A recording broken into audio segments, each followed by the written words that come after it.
Acid metal के साथ reaction करते हैं तो हाइड्रोजन गैस लिबरेट करते हैं। रिएक्टिविटी सीरीज में आपने पढ़ रखा है, मिनरल एसिड्स जो भी होते हैं HCl, H2SO4, HNO3, जब भी मेटल से रिएक्शन करेंगे H2 गैस लिबरेट करेंगे। कौन सी मेटल से? अगर मेटल हाइड्रोजन से ऊपर होगी रिएक्टिविटी सीरीज में तो वो हाइड्रोजन गैस लिबरेट करेगी, अगर नहीं होगी तो नहीं करेंगे। ठीक है, so acids react with metal.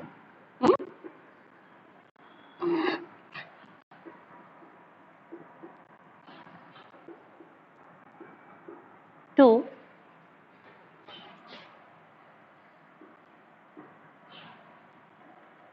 liberate H2 gas and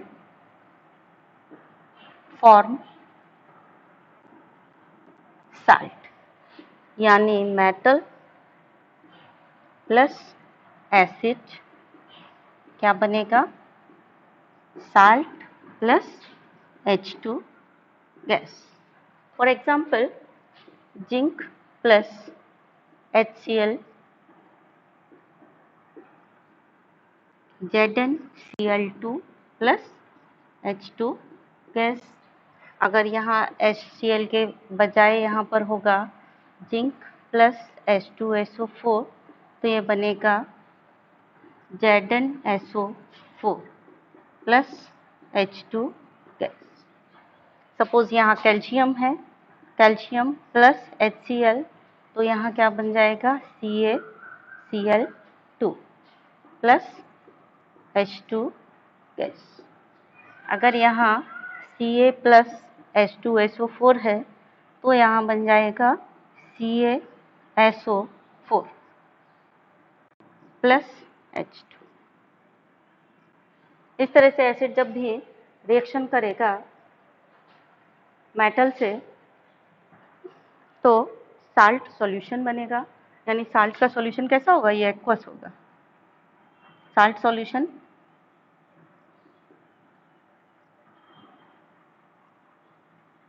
plus H2। ठीक, अब reaction of acid with matter and formation of H2 gas in lab। Laboratory में भी हम हाइड्रोजन गैस को बना सकते हैं। तो हाइड्रोजन गैस की लैब प्रिपरेशन हम लेबोरेटरी में कैसे कर सकते हैं वो देखकर, और एक अच्छा सा एक्सपेरिमेंट है ये, मज़ा आएगा आपको। कोशिश करेंगे अगले टर्न पे हम आपको वो एक्टिविटी करके दिखाएं। हाइड्रोजन को लैब में भी बना सकते हैं। सो नेक्स्ट टर्न पर हम ये एक्टिविटी करेंगे। फिलहाल आप उसको डायग्राम से समझिए। अगर हम एक आयरन स्टैंड लें,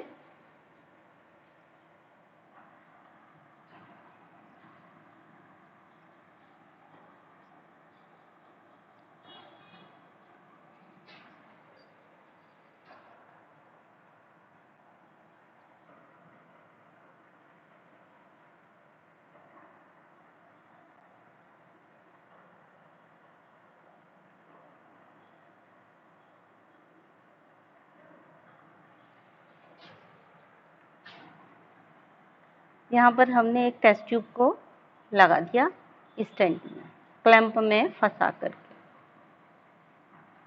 ठीक है, और इसमें 2 होल्ड एक कॉर्क लगा दें, और कॉर्क में एक लगा दिया हमने थिसिल फनल। थिसिल फनल होता है जो लंबी डंडी वाला फनल होता है, उसको थिसिल फनल कहते हैं। जो बच्चे लैब में काम करते हैं उन्होंने देखा है, उन्होंने रखा भी है उठाकर, उन्हें मालूम। सीधा सा बनाएंगे थोड़ा स्केल से। ठीक है, तो ये हो गया थिसिल फनल। और यहाँ पर लेंगे हम एक डिलीवरी ट्यूब, और इस डिलीवरी ट्यूब का दूसरा सिरा जोड़ देंगे यहाँ पर एक टब में रखे हुए,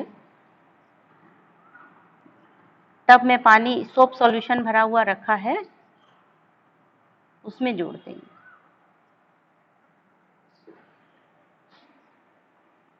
ठीक है,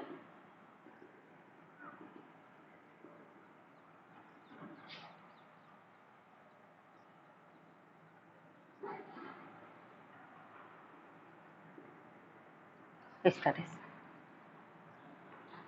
ये यहाँ पर सोप सॉल्यूशन भरा।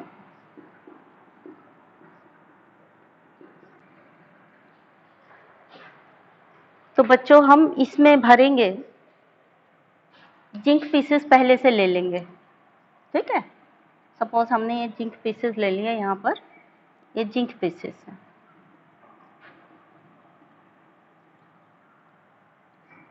और इसमें हमने यहाँ से डाला डाइल्यूट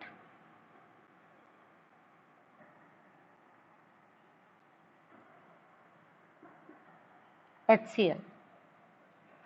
अब जब आप डाइल्यूट HCl डालेंगे तो ध्यान रखेंगे कि थिसिल फनल डूबा रहे। ठीक, अगर थिसिल फनल इसमें डूबा हुआ नहीं होगा तो क्या होगा, जो H2 गैस बनेगी जिंक से रिएक्शन करके वो यहीं से वापस हो जाएगी, फिर यहाँ नहीं आएगी। जो एक्सपेरिमेंट आप करने बैठे हुए हैं ये है क्या, डिलीवरी ट्यूब।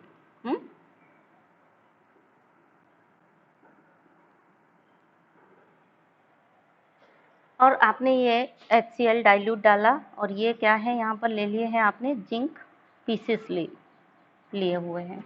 तो जैसे आप जिंक पीसेस में डाइल्यूट HCl डालेंगे H2 गैस प्रोड्यूस होगी। ये डायग्राम बनाते समय आपको ध्यान देना है, और परीक्षा में भी इस डायग्राम से रिलेटेड पूछा जा सकता है। डायग्राम प्रिंट किया हुआ आपसे पूछा जाएगा इनमें से कौन सा डायग्राम सही है। तो कौन सा डायग्राम सही होगा, जिसमें थिसिल फनल HCl में डूबी हुई दिख रही है और डिलीवरी ट्यूब HCl में डूबी नहीं है। देखो ध्यान से, तो ये बच्चे गलती कर, डिलीवरी ट्यूब को HCl में डुबो दिया। जब आप डिलीवरी ट्यूब को HCl में डुबो देंगे तो आपकी हाइड्रोजन गैस कहाँ से निकलेगी, हाइड्रोजन गैस बनेगी जो, वो अब यहाँ उसके निकलने के लिए केवल एक ही रास्ता है, डिलीवरी ट्यूब। ठीक है ना, अगर आप इसको यहाँ तक कर देते हो, यानी ऊपर तक थिसिल फनल डूबा नहीं है नीचे, तो यहाँ इसको रास्ता मिलता तो यहाँ से भी जा सकती थी, यहाँ से भी। अभी ये रास्ता आपने क्लोज कर दिया है H2 गैस के निकलने का, तो ये डिलीवरी ट्यूब से होकर के जाएगी। और जब हाइड्रोजन गैस यहाँ पहुँचेगी तो ये इसके बबल्स बनेंगे। ठीक है ना, और ये बबल्स जैसे यहाँ निकलेंगे तो आप क्या कर, सोप सॉल्यूशन में से निकलेंगे तो सोप सॉल्यूशन में से सोप के बड़े बड़े बबल्स निकलेंगे ना, देखा ना आपने, बबल्स सोप सॉल्यूशन में से निकलते हो, फूंक मार के निकालते हो, उसी टाइप के बबल्स यहाँ से निकलेंगे सोप सॉल्यूशन में से जब हाइड्रोजन गैस बनेगी। तो आप यहाँ पे एक कैंडल लेकर के उनको जब जलाएंगे तो एक बढ़िया सा पॉप साउंड प्रोड्यूस होगा। सपोज आपने यहाँ इसको कैंडल से जलाया तो एकदम ये कैसा होगा, बस्ट हो जाएगा, बर्न विद पॉप साउंड। ये पहचान है हाइड्रोजन की। आपसे कभी क्वेश्चन पूछा जाए, how will you test the presence of hydrogen gas in laboratory, तो यही एक्सपेरिमेंट है। आप हाइड्रोजन गैस को प्रेजेंस को कैसे टेस्ट कर लेंगे, हाइड्रोजन गैस को जलाते हैं तो पॉप साउंड प्रोड्यूस होती है, hydrogen gas burn with pop sound.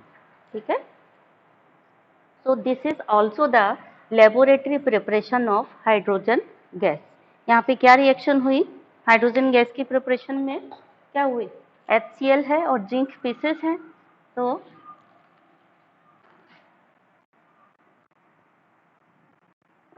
Laboratory preparation of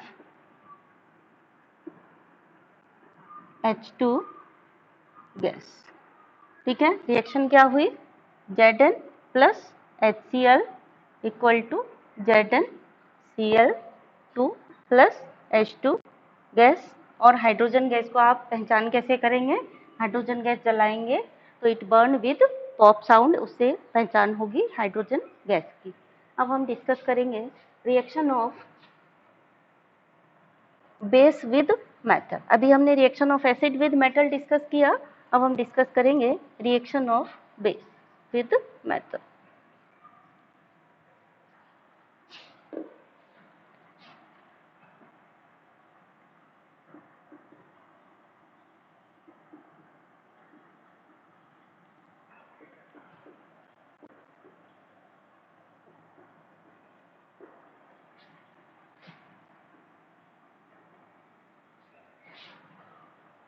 ज़्यादा मेटल रिएक्शंस नहीं करती हैं, कुछ ही मेटल बेस से रिएक्शन करती हैं।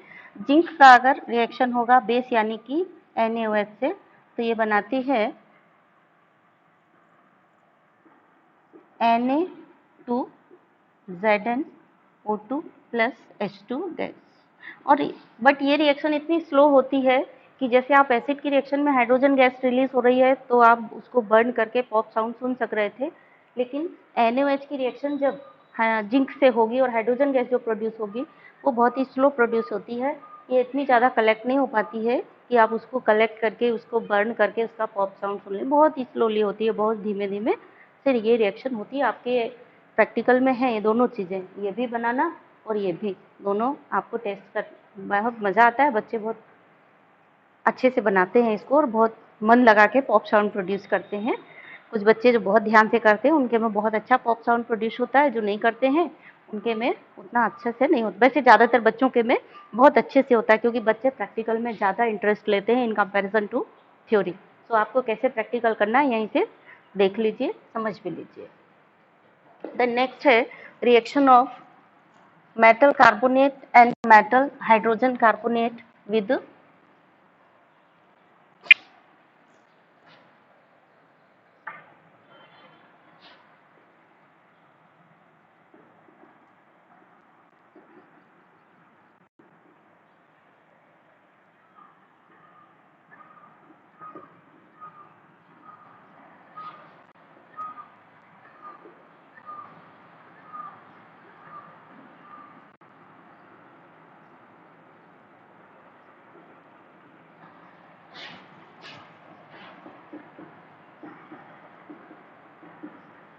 एसिड। ठीक है, तो मेटल कार्बोनेट हुआ आपका Na2CO3 यानी सोडियम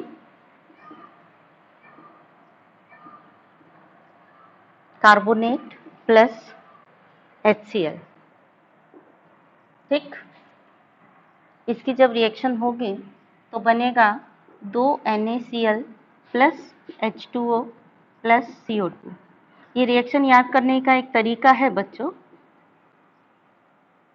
क्या है, जब भी किसी कार्बोनेट की किसी एसिड से रिएक्शन होगी तो कार्बोनेट में से CO2 जरूर निकलेगी, तो एक प्रोडक्ट तो CO2 बनना ही बनना है। अब एसिड में हाइड्रोजन होता है तो एक प्रोडक्ट इसमें से CO2 निकलेगी और जो एक ऑक्सीजन बची वो क्या बनाएगी, पानी बनाएगी। तो ऐसे याद रखिए, जब भी कार्बोनेट किसी भी एसिड से रिएक्शन करेगा दो प्रोडक्ट पक्का बनना, आँख बंद करके बना दीजिए, H2O और CO2। और बच्चा क्या है देखिए, ये Na बचा है और इसका ये H और CO2 बन गया, H2O बन गया, बचा क्या Na और Cl। ये Na और Cl रिएक्शन करेंगे तो NaCl बनाएंगे। क्लियर हो गया। अब देखिए मेटल हाइड्रोजन कार्बोनेट का यानी NaHCO3 का प्लस HCl का, ये है क्या, सोडियम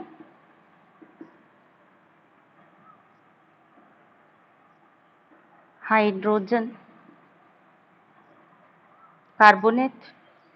सोडियम हाइड्रोजन कार्बोनेट का जब HCl से रिएक्शन होगा तो ये बनाएगा, फिर से वही, पहले तो एक बनाओ CO2 बनेगा और ये हाइड्रोजन बचा और एक ऑक्सीजन यहाँ बचा तो एक H2O बनेगा, तो NaCl plus CO2 plus H2O।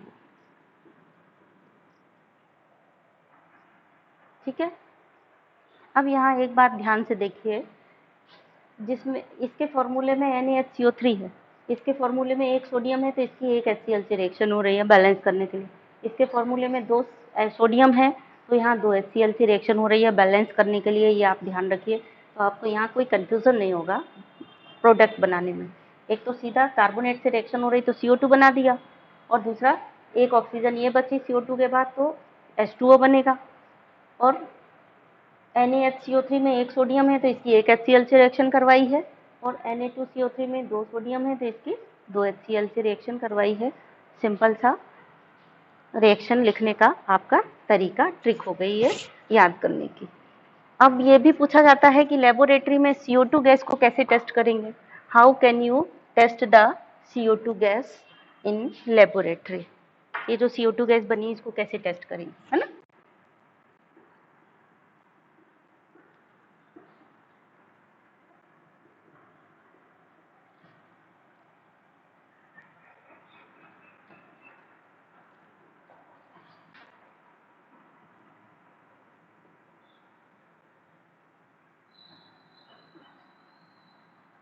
ठीक है, इसको पास करेंगे हम लाइम वाटर में। On passing CO2 in lime water, it produce milky turbidity। Milky मतलब मिल्क जैसे कलर की, जैसे मिल्की का मतलब क्या हुआ, जैसे एकदम हल्का सा मिल्की कलर आता है। आप अगर जैसे पास करेंगे और आप अपने दोस्त से बातें करते रहे, CO2 पास करते रहे, तो कब व्हाइट टर्बिडिटी आएगी और कब गायब हो जाएगी? थोड़ी सी देर के लिए आती है, ज़्यादा देर में जब करते हैं तो वो गायब भी हो जाती है। पता चला आप बात कर रहे हैं तब तक वो CO2 बन करके गायब भी हो गई, मिल्की टर्बिडिटी बनी भी और गायब भी हो गई। तो इसमें जब अभी आप पास करें तो ध्यान रखिए आजू बाजू वालों से बातें नहीं करना है। ठीक है, तो क्या रिएक्शन होती है, क्यों मिल्की टर्बिडिटी बनती है, बहुत इंपॉर्टेंट A+ ग्रेड का ये क्वेश्चन है, रीजनिंग का यहाँ से क्वेश्चन बनता है। और ये अपने आप में ये वाला क्वेश्चन A+ ग्रेड का है, और यहाँ से रीजनिंग के 2 क्वेश्चन भी बहुत इंपॉर्टेंट बनते हैं, वो भी A+ ग्रेड के हैं। तो CO2 gas plus CaOH whole twice, ये लाइम वाटर, लाइम वाटर का है इसको। तो इसमें कि लाइम वाटर में जब पास करेंगे तो बनेगा क्या, CaCO3 बनता है प्लस H2O बनता है। ठीक, ये CaCO3 कैसा होता है, सॉलिड होता है और इनसॉल्युबल इन वाटर। ठीक है, CaCO3 इनसॉल्युबल इन वाटर होता है और इसी के कारण मिल्की टर्बिडिटी प्रोड्यूस होती है। इसका नाम क्या है, नाम भी याद रखो, इसका नाम क्या है, कैल्शियम कार्बोनेट। ठीक, कैल्शियम कार्बोनेट बनता है जो कि इनसॉल्युबल होता है वाटर में, इसलिए प्रोड्यूस मिल्की टर्बिडिटी। बल्कि इसको ऐसे लिखिए, इस क्रम में लिखिए, पहले इसका नाम लिखिए कैल्शियम कार्बोनेट, ठीक है, फिर लिखिए इनसॉल्युबल इन वाटर, पानी में इनसॉल्युबल होता है, सो प्रोड्यूस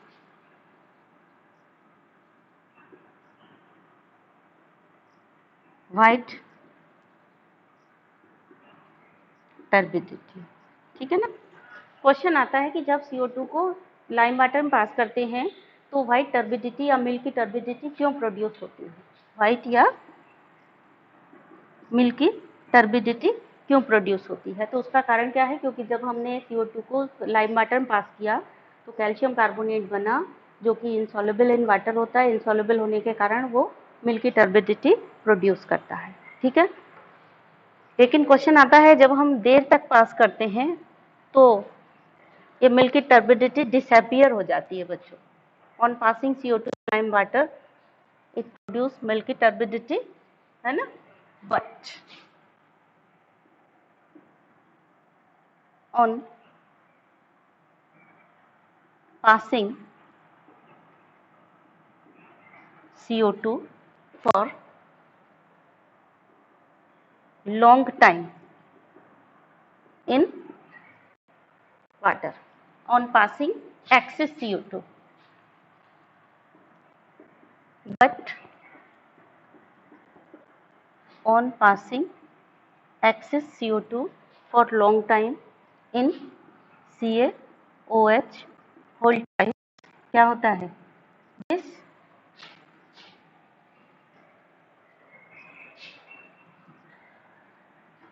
milky turbidity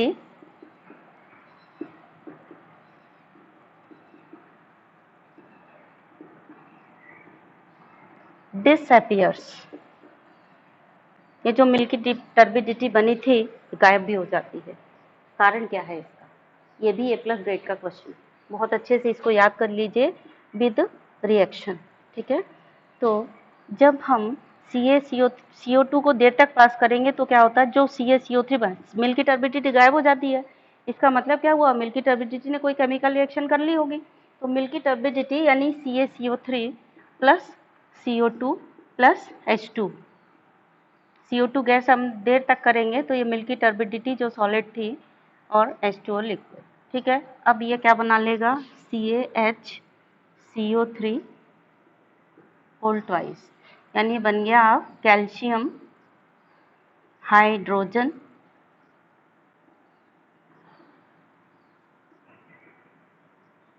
कार्बोनेट, या इसी का एक और दूसरा नाम है कैल्शियम बाइकार्बोनेट।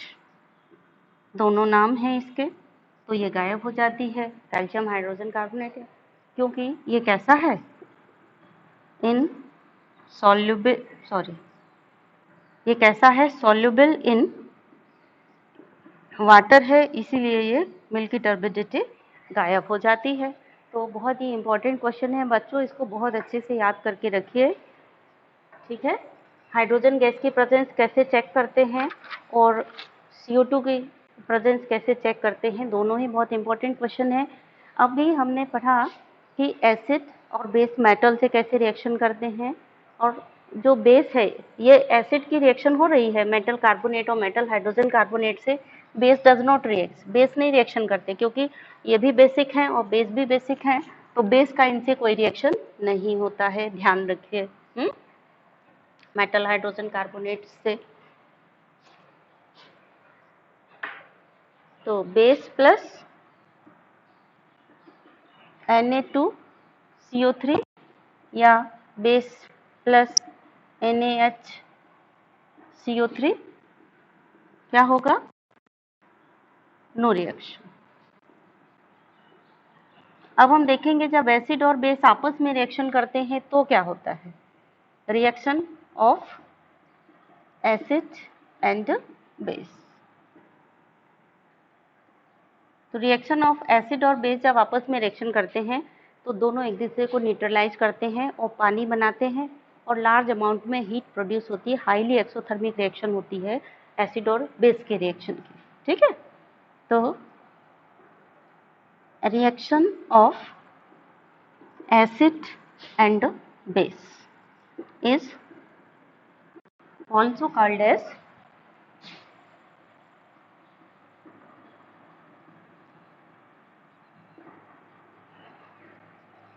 neutralization reaction।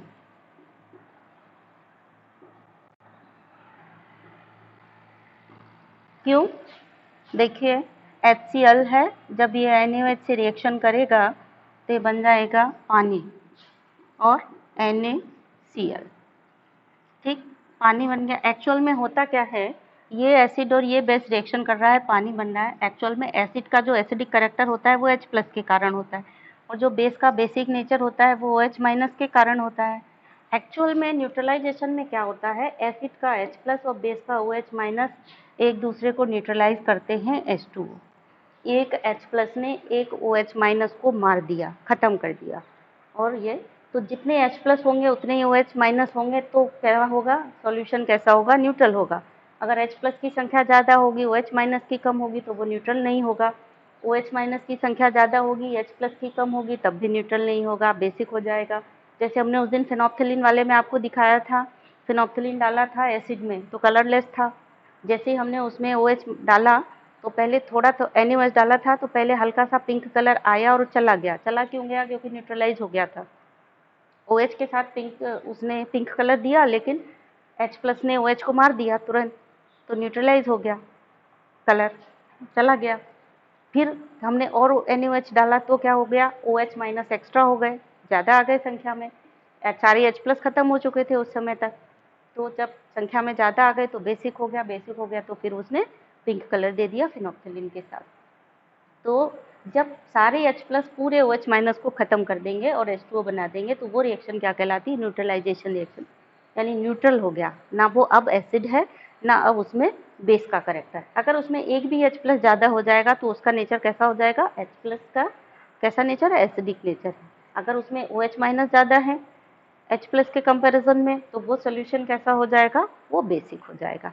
और ऐसा सॉल्यूशन जिसमें H प्लस और OH माइनस की संख्या बराबर है तो H प्लस और OH माइनस न्यूट्रलाइज कर देंगे एक दूसरे को, तो पानी बन जाएगा।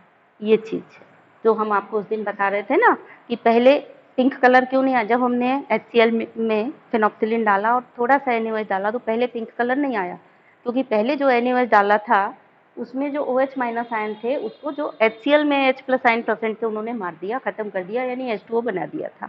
इसलिए शुरू में पिंक कलर नहीं आया, बाद में पिंक कलर आया जब पूरा का पूरा एसिड न्यूट्रलाइज हो गया। न्यूट्रलाइज हो गया मतलब सारे H प्लस खत्म हो गए। एक पॉइंट ऐसा आया जब H प्लस और OH बराबर थे, तब तक कोई कलर नहीं आएगा। जैसे ही OH माइनस ज़्यादा होंगे H प्लस के कंपैरिजन में, तो वैसे ही आपको पिंक कलर मिल जाएगा। So this is all about acid and base properties, chemical properties. Next property of acid is the reaction with metallic oxides. So reaction of acid with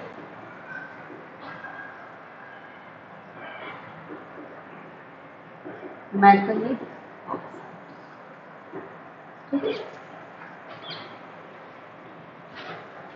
Metallic oxide reacts with acid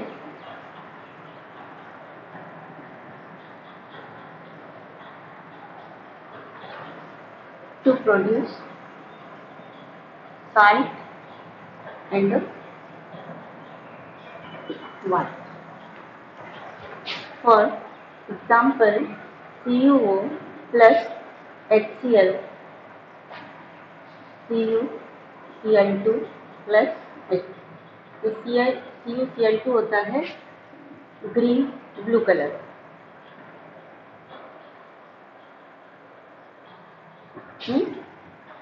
इसका नाम क्या हो गया? Copper second chloride. मैंने आपको बताया है इसका नाम कैसे लिखेंगे, ध्यान से। जिसका नाम है उसी के नीचे लिखेंगे, ऐसा ना हो कि पानी के नीचे तक आपका ये कॉपर सेकंड क्लोराइड का नाम चलते चला जा रहा है, ये ध्यान रखिए। दूसरी बात देखिए, मैंने यहाँ पे सेकंड यहाँ पे लिखा है ऐसे ब्रैकेट में, क्यों लिखा हुआ है? क्योंकि कॉपर की वैलेंसी 1 भी होती है, 2 भी होती है। तो जब वेरिएबल वैलेंसी वाला कोई भी एलिमेंट होता है तो जरूर उसके ब्रैकेट में वैलेंसी लिखी जाती है, जिससे हम ये बता सकें कि ये किस वैलेंसी वाला है, यानी कॉपर सेकंड क्लोराइड, मतलब यहाँ पे कॉपर की वैलेंसी का सेकंड क्लोराइड वाला। वैसे नहीं भी लिखा है तो आपको पता होगा कि एक क्लोरीन पे 1 माइनस चार्ज हुई तो 2 क्लोरीन पे 2 माइनस चार्ज हुआ, इसका मतलब कॉपर पे कितना चार्ज हुआ? 2 प्लस चार्ज हुआ, मतलब कॉपर +2 वैलेंसी का है। पर ये एक कन्वेंशन है कि जब भी हम ऐसे वेरिएबल का जरूर लिखना चाहिए, और जिसमें वेरिएबल वैलेंसी हो रही है उसका तो जरूर ही लिखना चाहिए, ठीक है। One more example is there, that is CuO plus H2SO4। ये बन जाता है CuSO4 एक्वस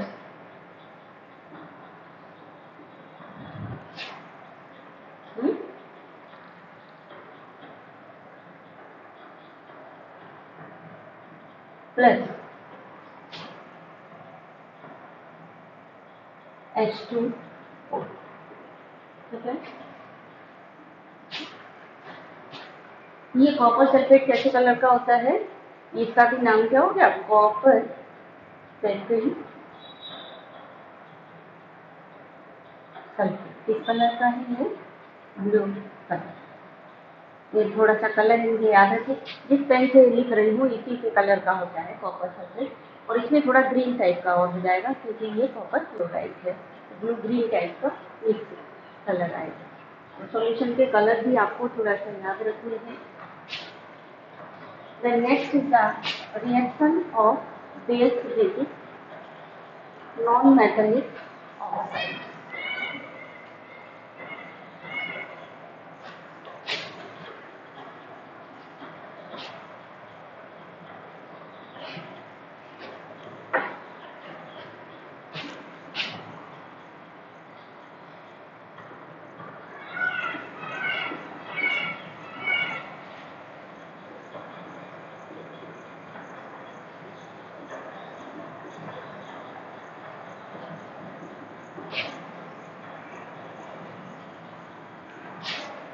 इसका एग्जाम्पल तो आप पढ़ चुके हैं अभी, कल ही आज ही पढ़ा था आपने, इसी के साथ में अभी जस्ट पहले पढ़ा है।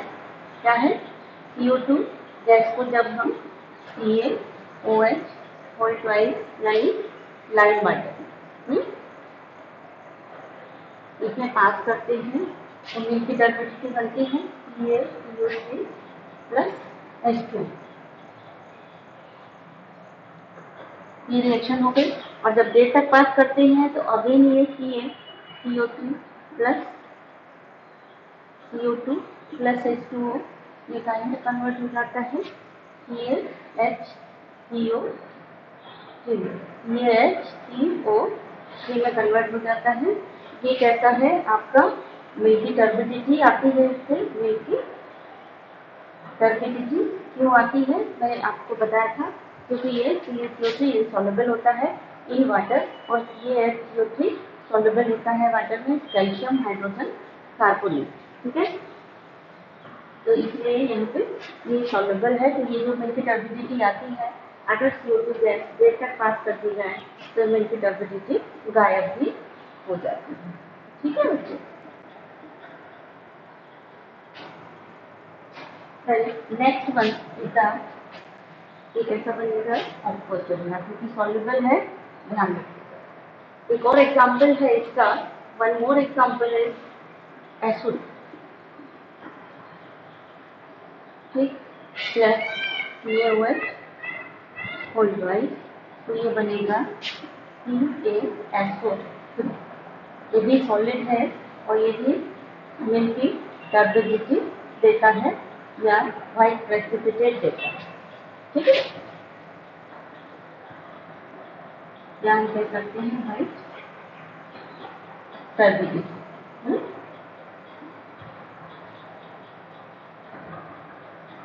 Plus H2। कैल्शियम, इसका नाम क्या है, कैल्शियम सल्फाइड, ICE, ध्यान से देखिए, इस तरह लिखते समय बहुत ध्यान रखिए, कैल्शियम सल्फाइड। और जब इसको देर तक पास करेंगे SO2, ये ऐसे क्वेश्चन यहाँ पर भी बनता है कि जब हमने SO2 कैल्शियम लाइम वाटर से पास की तो मिल्की टर्बिडिटी बनी, लेकिन देर तक SO2 अगर पास की लाइम वाटर में तो मिल्की टर्बिडिटी डिसअपियर हो जाती है। तो on passing in excess for long time,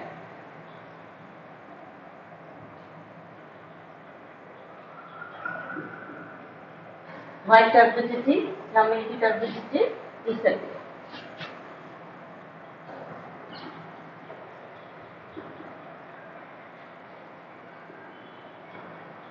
इसका आइडिया है क्योंकि ये soluble SO2 plus CaSO3 plus H2, तो ये बना लेगा CaSO3 का whole, calcium hydrogen sulphide, ICE, ध्यान रखिए, स्पेलिंग सल्फाइड और सल्फेट ये सब एक जैसी लगती हैं, तो अंतर समझ में नहीं आता है, लिखते समय जरूर पीछे के 3 जो लेटर है उनको रिपीट कर लीजिए। तो ये कैसा होता है, तो सॉल्युबल इन वाटर होता है, इसीलिए व्हाइट टर्बिडिटी कैसे दिखने लगती है, हमको ऐसा लगता है कि गायब हो गई है। तो ये कैसा है, सॉल्युबल।